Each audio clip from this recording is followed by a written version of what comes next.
Hey everybody, I hope you guys are all healthy and safe. It's a relatively beautiful day today, sunny day, but it is also very hot. But it's always hot in Hong Kong. So a few days ago, I reviewed the Sony Xperia 1 Mark II.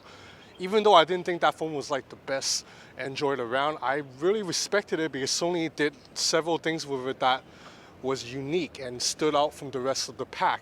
Unfortunately, that phone was a little bit expensive at $1,200 and not everyone can pay that price. So for those of you who want a Sony phone but don't want to pay that much, there's this, the Xperia 10 Mark II. This is a mid-tier device, or for Sony standards, a budget device. It starts at 2,500 Hong Kong dollars. That's about 300 US dollars, but that's in Hong Kong. In US and Europe, you're gonna get marked up a little bit, so you're gonna pay around 370 US dollars. So yeah, it's not expensive, but it's definitely not that cheap either. It's a mid-tier device. Okay, so let's talk about what's good with the Xperia 10 Mark II. So first, you have a 6-inch 1080p OLED display. So it's an OLED panel, which is good. Colors are very vibrant, although outdoor visibility is above average. It's not bad, but definitely not the brightest OLED panel around, but you can still see it pretty clearly. This aspect ratio is also 21:9 like several Sony phones, and I like it. It's taller and narrower than usual. It only measures 2.7 inch from left to right, like the whole device. So that means I can wrap my hand and fingers all the way around the phone, and that's crucial in Hong Kong where the city's really crowded and I'm always walking around with one hand on the phone with another hand holding a camera or a cup of coffee or something. And so this is just a more secure grip. You're also getting a Gorilla Glass back. I believe this is Gorilla Glass 5. So it's not the newest version, but it's still more shatter resistance than typical glass backs from phones like a few years ago. And also just the fact that you get a glass back in a mid-tier entry-level Sony device, because the previous model of this phone, the Xperia 10, I guess Mark I, only had a plastic back and it felt pretty cheap. Overall construction of this phone feels pretty premium. All the buttons are pretty clicky. You have a headphone jack, and then you have that removable SIM tray on the left and volume rockers on the right, along with a side-mounted fingerprint scanner. There's also a 3,600 mAh battery inside, which is enough to power this relatively small phone all day with no issues. What else is good? The software. You have a really clean build of Android 10 here. It's mostly stock. Sony adds some minor additions on top, like the Side Sense menu that you can bring up, but for the most part, it's a clean build of Android 10. That's about it as far as good things I can say about this phone, because everything else about this phone ranges from mediocre to downright bad. Okay, let's start with the camera. So the Xperia 10 Mark II has a triple camera system, headlined by a 12 megapixel main camera with an aperture of f2.0 and a image sensor size of 1/1.28 inch.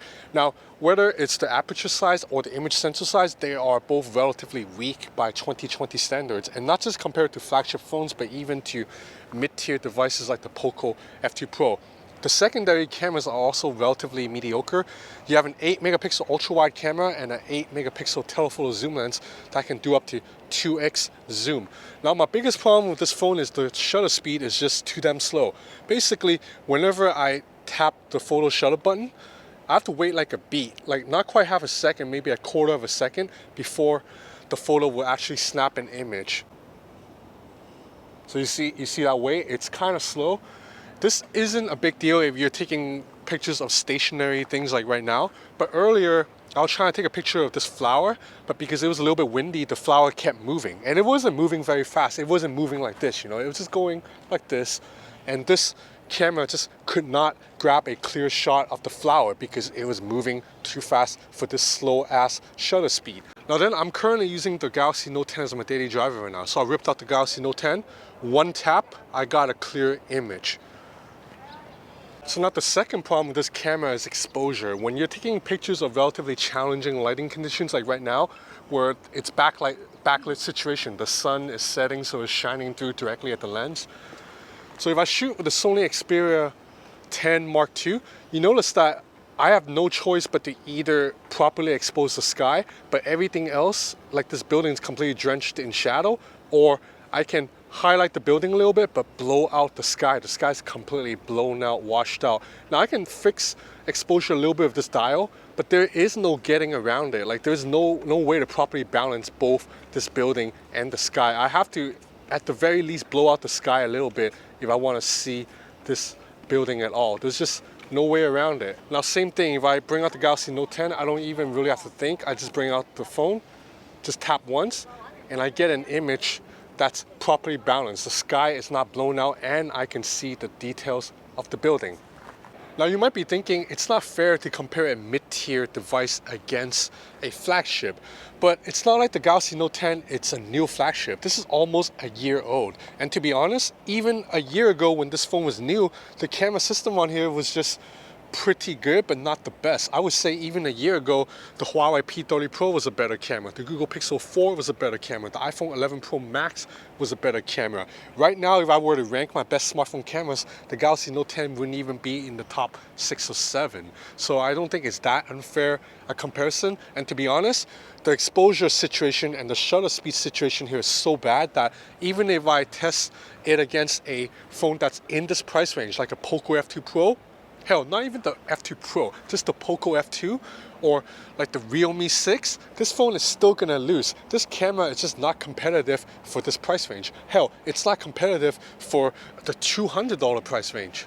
Now the other lenses are pretty bad too. The wide angle camera, basically you need to use it under well-lit conditions. If you use it at night, photos are just gonna turn out a blurry mess. Now as for the zoom camera, you can go up to 2x optical zoom, but for some reason, this telephoto zoom lens really struggle to keep focus. As you can see here, when I go up to 2x zoom and I just snap the image, 50% of the time, the image will come out blurry and not in focus. The zoom lens here just really struggles to keep focus on a subject. The camera disappointment carries over to video performance too. There's no stabilization whatsoever to speak of. As you can see here, it's just jerky as hell whenever I walk. So anyway, I'll shut up now and show you more photo samples. As you can see, generally speaking, this camera really struggles with exposure and colors just turns out a little bit dull. And a lot of the photos are out of focus. Now, I promise to you, I'm not trying to mess up the photos on purpose. I like Sony cameras. I use 2 of them right now. But it's just this camera, the Xperia 10 Mark II's camera, just sucks. Okay, now I feel kind of bad trashing this phone this badly. So let's go over some of the good stuff again. You do get IP68 water resistance here, which is pretty good. You don't get that in many other budget Chinese phones at this price range. And you do get a pretty good loudspeaker, even though it's only single bottom fine speaking, but the position is right here instead of at the bottom of the phone, so you actually can't muffle it. See? You can't muffle a speaker and it gets pretty loud, even if it is not a stereo speaker. Now as for overall performance, this phone runs on a Snapdragon 665 with 4 gigs of RAM. So as you probably already know, these specs and components are not top end at all. They're pretty underpowered by 2020. For the most part, you can run any app on this phone fine, but when you play graphically intensive games, you have to lower it to the lowest setting. And sometimes, earlier when I was running YouTube and Twitter at the same time, the phone stuttered a little bit, like didn't quite freeze, but it basically lagged for like 4 or 5 seconds before I could close the apps. I think there's not enough RAM in here. When you open apps, sometimes you have to wait like half a second before things load. It's not a bad performing phone, but it is not fast by any means. Oh, and if you care about benchmarks, this phone scored a 313 single core and a 1375 multi-core. Now ultimately, would I recommend the Sony Xperia 10 Mark II to people in Hong Kong? Hell no. There are much better phones at this similar price point or even lower. But the silver lining for Sony is that Sony is also selling this phone in Japan and in the US, and in those markets they don't have access to something like a Poco F2 or Honor 30 or Realme 6. So for those people, then the competition, it's a lot less, then that means this phone's appeal grows a little bit more. Although I would still say if you live in the US or Japan, you might as well get an iPhone SE2. It's gonna give you much better performance than this at a similar price point, or any of Samsung's mid-tier offerings like the Samsung A70 or A80. I get confused by all Samsung's A numbers. But there is also another market for whom this phone might hold great appeal.